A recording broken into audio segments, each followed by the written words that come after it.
Continuando aí a nossa teoria de conjuntos, né? A gente vai definir hoje os conjuntos numéricos, né? Os conjuntos numéricos, a gente tem o conjunto dos números naturais, né? Esse conjunto dos números naturais, ele é representado por esse nzinho estilizado aqui, né? E os elementos que compõem esse conjunto são os números, né? Positivos, inteiros e o zero, né?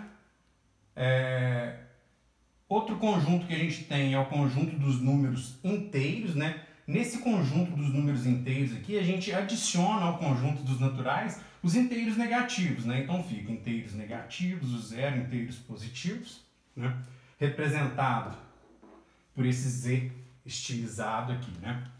A gente tem também o conjunto dos números racionais. Esse conjunto dos números racionais, ele é formado por qualquer elemento que esteja dentro desse conjunto inteiros aqui, desse conjunto dos números inteiros, né, que esteja em uma razão. Por exemplo, se eu tenho um número qualquer, P e Q, sendo que esses números P e Q pertencem a Z, né, eles estão em razão, é óbvio que a gente tem que verificar a condição de existência, né, esse Q tem que ser diferente de zero. Qualquer número que esteja dentro dessa condição aqui, eu posso considerar ele como um número do conjunto dos números racionais. Por exemplo, olha só, se eu pegar o 6 e dividir por menos 3, eu tenho o número menos 2, ele é um número inteiro, né? Então ele é considerado um número racional também. 15 dividido por 8 dá 1,875, né? É um número decimal exato, ele também é um número racional. Menos 5 sobre 6, né? Dá menos 0,8333333, né? É uma dízima periódica, ele também é um número racional. Então, o que a gente pode observar, né? Que dentro desses números racionais aqui estão os números inteiros, né? Dentro dos inteiros estão os números naturais, né?